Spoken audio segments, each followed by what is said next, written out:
ফেরেশতা যখন পাহাড়ের উপর দিয়ে হেঁটে হেঁটে দরুদের হাদিয়া টুকু নিয়ে নবীজির রওজায় যায়, পাহাড় ডাক দিয়ে বলে, ফেরেশতা ভাই কোথায় যাও? এবার ফেরেশতা আগের মতো উত্তর দিয়ে দেয়, কাতিলা, ওই মাহফিলের আঙ্গিনা থেকে আল্লাহ তাআলার পাগল পারা বান্দা বান্দিগুলা নবীর মহব্বত দিয়ে দুরূদ পড়ছে, ওই দুরূদের হাদিয়াটুকু নবীজির রওজায় পৌঁছানোর জন্য যাইতেছি। পাহাড় ডাক দিয়ে বলে, ও ফেরেশতা ভাই শোনো, যারা নবীর মহব্বতে দুরূদ পড়ছে ওই দুরূদ পড়নিওয়ালাদের জন্য আমি পাহাড় ও মাগফিরাতের দোয়া কামনা করতেছি। সুবহানাল্লাহ জোরে কর। শুধু তাই না, দরুদের হাদিয়াটুকু নিয়ে যখন ফেরেশতা সাগরের উপর দিয়ে হেঁটে হেঁটে যায়, এবার সাগর ও ফেরেশতাকে বলে, ও ফেরেশতা ভাই কোথায় যাও? ফেরেশতা আগের মতো উত্তর দিয়া দেয়। সাগরও বলতে থাকে, ও ফেরেশতা ভাই শোনো, যারা নবীর মহব্বতে দুরূদ পড়ছে ওই দুরূদ পড়নিওয়ালাদের জন্য আমি সাগর এবং আমার মধ্যে যত কীট পতঙ্গ আছে সমস্ত কীট পতঙ্গকে নিয়া ওই দুরূদ পড়নিওয়ালাদের জন্য মাগফিরাতের দোয়া কামনা করতেছি। আল্লাহর বান্দারা আর আমরা আশরাফুল মাখলুকাত হইয়া নবীর মহব্বতে দুরূদ পড়তে চাই না। যত দুরূদ আল্লাহর পয়গম্বরের প্রতি আমরা পড়ব এটা আমাদের জন্য লাভ। আল্লাহ তাআলার বান্দা পয়গম্বর আরবীর উপরে যদি দুরূদ সালাম পাঠ না করে, রব্বুল আলামিন বলেন, ও আমার বান্দারা, এতে আমার বন্ধুর কোনো আসে যায় না। আমার বান্দারা যদি আমার হাবিবের প্রতি, আমার বন্ধুর প্রতি তোমরা দরুদ পড়ো তোমাদের জন্য লাভ হবে, আর যদি না পড়ো তাহলে আমি আল্লাহ রব্বুল আলামিন আমার ফেরেশতা সহ আমার বন্ধুর উপরে আমি সর্বসময় দরুদ সালাম পাঠ করি। সুবহানাল্লাহ। ভাইরা আমার, এই জন্যই সর্বসময় নবীর মহব্বতে দুরূদ পড়া দরকার। আজকে তো আমাদের দেশে দুরূদের নামে বহু রকমের কাওয়ালি গাওয়া হয়, দুরূদ পড়া হয়, ইয়া নবী সালাম আলাইকা, ইয়া হাবিব সালাম আলাইকা, আবার সুরসার দিয়ে বিভিন্ন প্রক্রিয়ায় আমাদের মতো কিছু নামদারি হুজুর আছে, আবার ওরাই নাকি আশেক রসুল দাবি করে, তারাই একমাত্র আশেক, নবীর আশেক, আর আমরা হয়ে গেলাম নবীর দুশ্মন। কিছু ব্যক্তিরা এরকম বলতে থাকে, নামদারি তারা সুন্নি মৌলবী দাবি করে, ঠিক না বে ঠিক? ভাইরা আমার, নবীর উপরে দুরূদ পড়বেন, সর্বসময় মহব্বত পড়ে করণীয়, রাস্তায় চলতে লাগলে পড়ব, শোয়ার সময় পড়ব, কাজ করার সময় নবীর মহব্বতে দুরূদ পড়ব। যদি দুরূদ পড়তে পারি নবীর মহব্বতে, যদি আমরা নবীর আশিক হইয়া নবীর উপরে দুরূদ সালাম পাঠ করি, তাহলে পয়গম্বর আরবি বলেন, মান আহাব্বা সুন্নতি ফাকাদ আহাব্বানি ওয়া মান আহাব্বানি কানা মাই ফিল জান্নাহ। ওই ব্যক্তি আর আমি নবী পাশাপাশি জান্নাতে থাকবো এবং সুপারিশ করে আমি নবী তাকে জান্নাতে পৌঁছায় দেব। সুবহানাল্লাহ। নবীর সুন্নাত মানতে হবে। শুধু জিলাপি খাওয়ার সময় নবীর সুন্নাত মানবো, আর অন্য সময় মানবো না। মিষ্টি খাওয়ার শেষে সুন্নাত, মিষ্টি খাওয়া সুন্নাত, এইটা শুধু মানবো, আর নবীর জন্য দাঁত ভাঙ্গা এই সুন্নত মানবো না। সুবিধা পাইলে সুন্নত মানি, সুবিধা পাবো না সুন্নত মানবো না। এই তো হলো আমরা আশিক রাসূল কিছু মানুষ দাবিদার। ইবাদত করি, আজকে ইবাদতের ক্ষেত্রেও দেখা যায় নামাজ পড়ি, রোজা করি। এই যে সামনে রমজান মাস আসতেছে, রমজানের রোজা তো রাখার চেষ্টাই করি না। আরবি এই মাসের নাম কি জানেন? কি মাস? রজব মাস। কি মাস? রজব মাস। নবীর উম্মতের জন্য এই মাসেই 5 ওয়াক্ত নামাজ আল্লাহ তাআলার পক্ষ থেকে কি হয়েছে? ফরজ হয়ে আছে। আল্লাহর বান্দারা, এই মাসে শুধু অনেক সময় আমাদেরকে জিজ্ঞাসা করে, হুজুর এই রজব মাসের নামাজের দিন কোনটা, নামাজের দিন কোনটা, নামাজের রাত কোনটা, নামাজ পড়তে হবে কবে রজবের চাঁদে? অনেকে জিজ্ঞেস করে। রোজা রাখতে হবে কবে? আচ্ছা বলেন তো, শুধু রজব মাসে 27 তারিখ আসলে কিছু মানুষ নামাজ পড়ার চেষ্টা করে। আল্লাহর নবী সাল্লাল্লাহু আলাইহি সাল্লাম এই মাসে আল্লাহ তাআলার বাড়িতে দাওয়াত দিয়ে নিয়ে গেছে। এই মাসেই উম্মতের নাজাতের জন্য 5 ওয়াক্ত নামাজ আল্লাহ তাআলার পক্ষ থেকে হাদিয়া স্বরূপ আল্লাহ তাআলা আমাদেরকে হাদিয়া দিয়েছেন। সুবহানাল্লাহ বলেন, সুবহানাল্লাহ। কয় ওয়াক্ত দিয়েছিল? 50 ওয়াক্ত নামাজ দিয়েছিল। আরে ভাই, 5 ওয়াক্ত নামাজই তো পড়তে পারি না। আচ্ছা, যদি 50 ওয়াক্ত নামাজ যদি এটা যদি হুকুমটা থাকতো, তাহলে বলেন তো পড়া সম্ভব হইত? হ্যাঁ, 5 ওয়াক্তই তো পড়ি না। আল্লাহর পয়গম্বরের কাছে মেরাজ করে যখন 7ম আসমানে হযরত ইব্রাহিম আলাইহিস সালামের সঙ্গে আল্লাহর নবী মেরাজ করে যখন আসে, যখন যায়, তখন সবার শেষে ইব্রাহিম আলাইহিস সালামের সঙ্গে সাক্ষাৎ।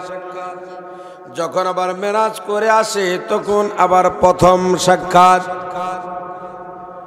ইব্রাহিম আলাইহিস সালাম বললেন, আপনি কোত্থেকে আসলেন? আল্লাহ তাআলা দাওয়াত দিয়েছেন, আল্লাহ তাআলার বাড়িতে আমি মেরাজ করে আল্লাহর সঙ্গে সাক্ষাৎ করে মোলাকাত করে তারপরে আসতেছি। ইব্রাহিম আলাইহিস সালাম বললেন, ঠিক আছে, আলহামদুলিল্লাহ, খুব ভালো। 6ষ্ঠ আসমানে আইসা হযরতে মূসা পয়গম্বরের সঙ্গে দেখা। মূসা আলাইহিস সালামের সঙ্গে যখন সাক্ষাৎ হয়ে গেলেন, সঙ্গে সঙ্গে মূসা আলাইহিস সালাম আল্লাহর হাবিবকে জিজ্ঞাসা করেন, কোত্থেকে আসলেন? মেরাজ করে আসছি। মূসা আলাইহিস সালামের সঙ্গে কথোপকথন শুরু হয়ে গেল। আল্লাহর বান্দারা, মূসা আলাইহিস সালাম যখন জিজ্ঞেস করেন মুহাম্মদুর রাসূলুল্লাহ সাল্লাল্লাহু আলাইহি সাল্লামকে, আল্লাহর পক্ষ থেকে কি হাদিয়া দিছে আপনাকে? আমাদের নবী মুহাম্মদ রাসূলুল্লাহ সাল্লাল্লাহু আলাইহি সাল্লাম বললেন, আমার উম্মতের জন্য 50 ওয়াক্ত নামাজ ফরজ করে দিয়েছে। মূসা আলাইহিস সালাম বলেন, আমার উম্মতেরা, বনি ইসরাইলের বংশের আমার উম্মতেরা কত আমাকে জ্বালিয়েছে, কত রকমের কত পেরেশানির মধ্যে ফেলে দিয়েছে। আপনার উম্মতেরা 50 ওয়াক্ত নামাজ আপনার উম্মতের জন্য আল্লাহ তাআলা ফরজ করে দিয়েছে। এটা কখনো আপনার উম্মতেরা 50 ওয়াক্ত নামাজ পড়তে পারবে না। আল্লাহর বান্দারা সঙ্গে সঙ্গে মূসা আলাইহিস সালাম বললেন, যান যান, আর একটু কমায় নিয়ে আসেন, আর একটু কমায় নিয়ে আসেন। আল্লাহর বান্দারা, আমার এই কথা বলা মাকসাদ না, কথা হলো মূসা আলাইহিস সালাম আল্লাহর সঙ্গে সাক্ষাৎ করার জন্য এরকম আবেদন করেছিল। আল্লাহর সঙ্গে সাক্ষাৎ করতে পারে নাই। অল্প একটু তাজাল্লি, নূরের তাজাল্লি দেখার সঙ্গে সঙ্গে তুর পাহাড়ে বেহুশ হয়ে গেলেন। আর আল্লাহ তাআলার হাবিব আল্লাহ তাআলার পক্ষ যখন মোলাকাত করে সাক্ষাৎ করে আসতেছেন, এমন সময় মূসা আলাইহিস সালাম চিন্তা করলো, যেহেতু আল্লাহর হাবিব আল্লাহর সঙ্গে সাক্ষাৎ করে আসছে, আমি তো আল্লাহ তাআলার সঙ্গে সাক্ষাৎ করতে পারি নাই। এখন যদি যে চোখ দিয়ে আল্লাহকে দেখে আসছে, ওই চোখটার দিকে আমি তাকায় থাকলে আমার মনটা ভরে যাবে, আফসোসটা মিটে যাবে। আবার যদি যায়, আবার এরকমভাবে আমি ওই যে চোখ দিয়া মুহাম্মদ সাল্লাল্লাহু আলাইহি সাল্লাম আল্লাহকে দেখবে, ওই চোখটা আবার আমি তাকায় থাকবো, আল্লাহকে দেখার স্বাদ আমার মিটে যাবে। আল্লাহর বান্দারা মূসা আলাইহিস সালাম এরকম ভাবে 9 বার আল্লাহর হাবিবকে আল্লাহর কাছে পাঠিয়ে দিয়েছিলেন, যান যান আপনার উম্মতেরা 50 ওয়াক্ত নামাজ পড়তে পারবে না। আল্লাহ তাআলার দরবারে গিয়ে আল্লাহর হাবিব বলেছিলেন, আল্লাহ গো, আমার উম্মতেরা 50 ওয়াক্ত নামাজ পড়তে পারবে না, একটু কমায় দেন, একটু কমায় দেন। আল্লাহ তাআলা বললেন, যান 45 ওয়াক্ত। আবার গেলেন, বললেন 40 ওয়াক্ত। এমন করতে করতে 9 বারের মাথায় যখন 45 ওয়াক্ত কমায় গেল, 5 ওয়াক্ত নামাজ রয়ে গেল।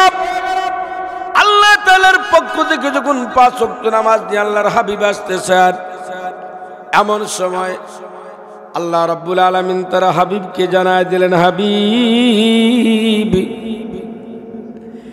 আপনি একটা সুসংবাদ নিয়ে যান। কয় কি সুসংবাদ? কয় সুসংবাদটা হলো, আমি আল্লাহ তাআলা আপনার উম্মতের জন্য 50 ওয়াক্ত নামাজ ফরজ করে দিয়েছিলাম। এখন আপনার খাতিরে, আপনার উম্মতের খাতিরে আমি 45 ওয়াক্ত কমিয়ে দিয়েছি। কিন্তু সুসংবাদটা হলো 5 ওয়াক্ত নামাজ সর্বশেষ আমি নির্ধারণ করে দিয়েছি। কিন্তু আমার পক্ষ থেকে যে প্রথম ঘোষণা করেছিলাম 50 ওয়াক্ত, ওই 50 ওয়াক্ত নামাজের সওয়াবি আমি আল্লাহ তাআলা আপনার উম্মতেরা 5 ওয়াক্ত পড়বে, আমি আল্লাহ 50 ওয়াক্তের সওয়াবি আমি আল্লাহ দান করে দেব। সুবহানাল্লাহ। আল্লাহর হাবিব বলেন, রব্বুল আলামিন, আমি আপনার বাড়িতে আসলাম, জান্নাত দেখলাম, জাহান্নাম দেখলাম, হাউজে কাউসার দেখলাম, শরবতের নহর দেখলাম, দুধের নহর দেখলাম। আপনি আমারে এগুলা দেখাইছেন, এই জন্য আমি খুশি হয়ে গেলাম আর বেজার হয়ে গেলাম। আমার এতিম উম্মতেরা তো আপনারে দেখে নাই, এই জন্য আমার মনটা বড় বেজার। আমার উম্মতেরা তো আপনাকে দেখার জন্য মনটা চাবে। আল্লাহ রাব্বুল আলামিন তার হাবিবকে জানায় দেয়, হাবিব, আপনি যান, আমি আপনার সঙ্গে মেরাজে নিয়ে এসে সাক্ষাৎ করেছি, আর আমি আপনার খাতিরে আপনার উম্মতের সঙ্গে ডেলি 5 বার আপনার উম্মতের সঙ্গে আমি আল্লাহ তাআলা দেখা করব। সুবহানাল্লাহ বলেন, আর একটু জোরে বলেন সুবহানাল্লাহ। আসসালাতু মিরাজুল মুমিনিন, নবী আপনার মুমিনের নামাজটাই হলো মেরাজ। আর অনেকে বলে, হুজুর রজবের মাসে নামাজ কোন দিন, নামাজ কোন দিন? আরে নামাজ কোন দিন? নামাজ কি কোনদিন একদিন হয়? নামাজ মুমিনের জন্য প্রতিদিন নামাজ, এবং শুধু একবার নয়, 2 বার নয়, মুমিনের জন্য প্রতিদিন কয়বার নামাজ? জোরে বলেন, কয়বার? 5 বার। মুমিন যারা, তারা তো প্রতিদিনই নামাজ। আর কিছু মানুষ আছে 5 ওয়াক্ত নামাজ তো নাই, রমজানের রোজাও নাই, জুম্মার নামাজও পড়ে না, মসজিদ আপনার শাসটলে বৈশা বৈশা বিড়ি টানে আর কয়, হুজুররা দেশটারে খাইছে, হুজুররা দেশটারে খাইছে। এরা কিন্তু নামাজ পড়ে না, রোজাও রাখে না, বিড়ি টানবে আর বলে মৌলবীরা আমাদেরকে বিভ্রান্তির মধ্যে ফেলে দিয়েছে। কোন হুজুরের কথা শুনবো? এক হুজুর এইটা কয়, আরেক হুজুর ওইটা কয়, এ খালি হুজুর দোষ ধরা নিয়ে ব্যস্ত। ঠিক না বা ঠিক? কোন হুজুর কি বলে তুমি বিড়ি খাও? বলেন, তাইলে তুমি কেমনে বিড়ি টানো আর এই কথা বলো? কোন কি হুজুর বলছে তুমি কি বিড়ি খাও, সিগারেট খাও, গাঁজা খাও, সুদ খাও, ঘুষ খাও? কোন হুজুরই তো তোমাকে বলে নাই। তাহলে কোনটা তুমি ওইটা ছাড়ো। প্রত্যেকটা হুজুরে ওলামায়ে কেরামি বলে, যতটুকু পারো তুমি মানো। ওলামায়ে কেরামের গীবত শিকায়েত নিয়ে ব্যস্ত থাকার চেষ্টা করিও না। আল্লাহর বান্দারা, আজকে আমাদের নামাজের মধ্যে, ইবাদতের মধ্যে, ইবাদত কেন আল্লাহর দরবারে কবুল হয় না? কবুল না হওয়ার কিছু কারণ আছে। ইবাদত কবুল হওয়ার পূর্ব 3টা শর্ত আছে। 1 নম্বর শর্ত হলো যে ইবাদতটা করব, ওই ইবাদতের জ্ঞান আমাকে অর্জন করতে হবে, ইলম অর্জন করতে হবে। খুব লক্ষ্য করে শুনবে বন্ধু, মনোযোগ দিয়ে যদি কথাগুলো শোনেন তাহলে কাজে লাগবে। তাহলে ইবাদত কবুল হওয়ার জন্য পূর্ব শর্ত যে 1 নম্বর শর্ত হলো আমি যে ইবাদত করব ওই ইবাদতের ইলম আমাকে শিখতে হবে, জানতে হবে, জ্ঞান অর্জন করতে হবে। আমি নামাজ পড়তে যাব, নামাজ পড়ার জন্য আমি কেমনে করে আমি ওযু করব এই জ্ঞান এই ইলমটা শিখতে হবে। কেমনে করে আমি মসজিদে ঢুকবো ইলমটা আমাকে শিখতে হবে। ও আল্লাহর বান্দারা, তাকবীর তাহরিমা বাঁধার পরে আমি কি পড়ব এই ইলমটা আমাকে শিখতে হবে। সূরা ফাতিহা পড়ার পরে কোন সূরাটা মিলাইতে হবে এই ইলমটা আমাকে শিখতে হবে। তারপরে কি করতে হবে, তারপরে কি করতে হবে, এক কথায় নামাজের মধ্যে শুরু থেকে শেষ পর্যন্ত যা যা করা প্রয়োজন সমস্ত কিছু আমাকে আগে পূর্বে শিখতে হবে, জানতে হবে। এই ইলম যদি জেনে শুনে বুঝে যদি আমি ওই ইবাদতটা করি তাহলেই আশা করা যায় ওই ইবাদত আল্লাহর দরবারে কবুল হবে। ঠিক না ঠিক? ইবাদত করে ঠিকই, কোন তরিকায় ইবাদত করলে আল্লাহ কবুল করবেন ওই তরিকাই তো আমি আপনি এখনো শিখতে পারি নাই, ওই ইলমটাই তো এখনো শিখতে পারি নাই।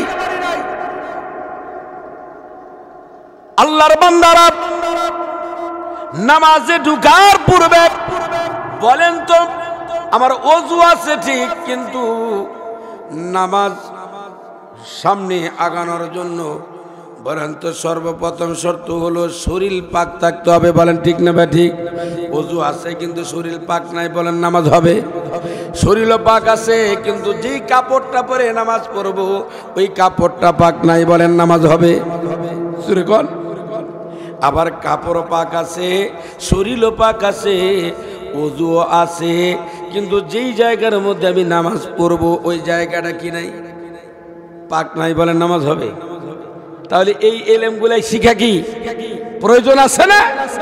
এই ইলমগুলাই শিখতে হবে, তাহলে ওই ইবাদত করলে ওই ইবাদতের মধ্যে স্বাদ পাওয়া যাবে। নামাজের জায়গা পাক থাকতে হবে। এবার নামাজের জায়গাও পাক আছে, শরীরও পাক আছে, কাপড়ও পাক আছে, কিন্তু ওযু নাই। ওযু ছাড়া যেমন নামাজ হয় না, ও আল্লাহর বান্দারা ওযু ছাড়া যেমন নামাজ হয় না তেমন ভাবে এক ওয়াক্ত নামাজ পড়বো আর অন্য ওয়াক্ত নামাজ পড়বো না, তাহলে আল্লাহর দরবারে ওই নামাজ কবুল হবে না। ওযু ছাড়া যেমন নামাজ হবে না তেমন ভাবে নামাজ যদি আমি ইলম না শিখে নামাজে দাঁড়াই ওই নামাজ আল্লাহর দরবারে কবুল হবে না। আল্লাহর বান্দারা, এই জন্য ইবাদত কবুল হওয়ার পূর্ব শর্ত হলো যেই ইবাদত করব ওই ইবাদতের ইলমটা আমাকে আগে শিখতে হবে। নামাজ পড়ব, নামাজের ইলম আমাকে শিখতে হবে। রোজা রাখবো, রোজার ইলমটা আমাকে আগে শিখতে হবে। এই যে সামনে রোজা আসতেছে, কিভাবে কোন তরিকায় কোন নিয়মে রোজা রাখলে রোজাটা আমার সুন্দর হবে ওই ইলমটা আমাকে আগে শিখতে হবে। দান করব, কোন তরিকায় কোন নিয়মে দান করলে দানটা আমার আল্লাহর দরবারে কবুল হবে এই ইলমটা আমাকে আগে শিখতে হবে। হজ করতে যাব, কোন নিয়মে হজ করলে আল্লাহর দরবারে হজ কবুল হবে ওই ইলমটা আমাকে আগে শিখতে হবে। বন্ধুগণ, ইলম শিখতে হলে বলেন তো কোথায় যেতে হয়? কোথায়? ইলম অর্জন করতে হলে কোথায় যেতে হবে? মাদ্রাসায়। ভার্সিটিতে গেলে ইলম শিক্ষা যায়, শিক্ষা করা যায়? বলেন, ভার্সিটিতে গেলে ইলম শিক্ষা করা যায় না, বরং আরো যে যতটুকু ইলম যদিও থাকে ওটা গোমরা হয়ে যায়। কোন ভার্সিটিতে, সারা বাংলাদেশের কোন ভার্সিটিতে বলেন তো কোরআন শিখায়? কোরআন শিখায়? কোন কলেজে কোরআন শিখায়? নামাজ ভঙ্গের কারণ কয়টা শিখায়? ওযু ভঙ্গের কারণ কয়টা শিখায়? সুন্নত তরিকায় নামাজ কেমনে পড়তে হবে, আবার সুন্নত তরিকায় কিভাবে মসজিদে ঢুকতে হবে, এগুলো কোনো কলেজ ইউনিভার্সিটিতে এগুলো শিখায় না। শিখায় একমাত্র সেই মাদ্রাসা। এই মাদ্রাসায় যদি আমার আপনার সন্তানকে দেই, তাহলে সন্তান যদি সুন্দর হয়, সন্তান যদি শিখতে পারে, আমি শিখতে পারি নাই, কমপক্ষে ওই সন্তানের কাছ থেকেও আমি শিখতে পারবো। আল্লাহর বান্দারা, আল্লাহ রাব্বুল আলামিন কুরআনুল কারীমের মধ্যে বলেন, ইন্নাল্লাহা ইয়া'মুরুকুম আন তু'আদ্দুল আমানাতি ইলা আহলিহা। আল্লাহর বান্দারা, আমার আপনার আল্লাহ তাআলার পক্ষ থেকে আল্লাহ বলে, বান্দা আমি কিছু আমানত তোমাদের উপরে দিয়েছি, যে আমানতগুলাই তোমরা খেয়ানত করবা না। আমানতগুলা কি? কিছু আমানত আছে, যে আমানতটা ওই আমানতের আপনার যার কাছে রাখা হয় উনি শুধু দখলে থাকে, কিন্তু মূল মালিক উনি হয় না। মূল মালিক উনি হয় না, উনি খালি উনার দখলে থাকে। আর কিছু আমানত আছে আমরা মূল মালিক দখলও করি, আবার মালিকের ভূমিকা পালন করি। চাষার জমি আমি নিজে দখল করে খাইতেছি, আবার নিজে মালিকও দাবি করতেছি। চাষা আসলে চাষারে পিটায় সাইজ করে দিতেছি। আমার এক ভাই ওই জমির সম্পত্তি, আমি সম্পত্তির মালিক আমি না, আমি দখলও খাইতেছি এবং ওইটা পুরা নিজে শক্তির পাওয়ার দেখায় খাইতেছি। কয়টা বলবো? আমানত গুলাই দুনিয়ার ময়দানে আল্লাহ তাআলা বলে, বান্দা আমি আল্লাহ তাআলার পক্ষ থেকে কিছু আমানত তোমাদের কাছে রেখে দিয়েছি, আমানতের খেয়ানত করিও না। যদি করো কিয়ামতের আদালতে তোমাদেরকে এটার হিসাব দিতে হবে। আল্লাহর বান্দারা, সব আমানত বাদ দিয়ে দিলাম, শুধুমাত্র কেবলমাত্র আমার আপনার আল্লাহ তাআলার পক্ষ থেকে যে শরীরের মধ্যে কিছু আমানত দিয়েছে, শরীরের মধ্যে এই আমানতের খেয়ানত আল্লাহ বলে, বান্দা করবা না। যদি করো কিয়ামতের দিন এই সমস্ত অঙ্গ প্রত্যঙ্গ তোমার বিরুদ্ধে আমি আল্লাহর আদালতে মামলা দায়ের করব। বান্দারা, আমি আল্লাহ তাআলার পক্ষ থেকে তোমাদের উপর আমানত হলো, বান্দা চোখ দিয়েছি আমি, চোখের মালিক বান্দা তুমি না। আমার পক্ষ থেকে বান্দা তোমাকে আমি শুধু দিয়েছি আমানত হিসাবে, যেই কাজে এই চোখটা ব্যবহার করতে বলেছি, শুধু বান্দা ওই কাজে চোখটা ব্যবহার করবা, অন্য কোনো কাজে বান্দা চোখ ব্যবহার করতে পারবা না। বান্দা, আজকে আমাদের দেশে অনেক শিল্পপতি দেখা যায়, অনেক কোটিপতি দেখা যায়, অনেক দানবীর দেখা যায়। আমি স্বেচ্ছায় সজ্ঞানে আমার চোখটা আমি দান করে দিয়ে গেলাম, অথবা আমি মারা গেলে আমার চোখটা অমুক জায়গায় দান করে দিবা। না না, এত বড় দানবীর তুমি হইতে পারবা না। তোমার কাছে একজন টাকা রাখছে আমানত, ওই মানুষের অনুমতি ছাড়া তুমি যদি মনে করো এটা আমি দান করে দিলাম ওই মানুষটার নামে, তাহলে তুমি ওই দান তোমার জন্য করা জায়েজ হবে না। আল্লাহ বলে, বান্দা চোখ দিয়েছি আমি তোর কাছে আমানত, আরেকজনকে দান করার এখতিয়ার তোর নাই, কারণ এটা আমানতের জিনিস, তুই আরেকজনকে দান করতে পারবি না। যদি করিস আমি আল্লাহ তাআলার কাছে তোর হিসাব দিতে হবে। হ্যাঁ বান্দা, বলতে পারেন আপনারা, প্রশ্ন করতে পারেন, হুজুর তাহলে তো মানুষ রক্ত দান করে, দুধ দান করে, একজন মায়ের স্তনের মধ্যে দুধ নাই, চাষির স্তনের মধ্যে দুধ আছে। হ্যাঁ, ইচ্ছা করলে ওই দুধ আপনি কিনাও নিতে পারেন, বিক্রিও করতে পারেন একটা সন্তানকে খাওয়ানোর উদ্দেশ্য করে, অথবা আপনার শরীরে রক্ত আছে, রক্ত আপনি দান করতে পারেন, বিক্রিও করতে পারেন। কারণ হলো রক্ত গেলে রক্ত আবার ওই রক্তটা আবার তৈরি হয়ে যায়। দুধ যদি স্তন থেকে যায়, ওই দুধ আবার তৈরি হয়ে যায় খাদ্যের দ্বারায়। আল্লাহর বান্দারা যেটা যায় আবার যদি আসে আল্লাহর পক্ষ থেকে, ওইটা তুমি দিতে পারবা, কিন্তু তোমার চোখ আরেকজনকে দান করার এখতিয়ার তোমার নাই।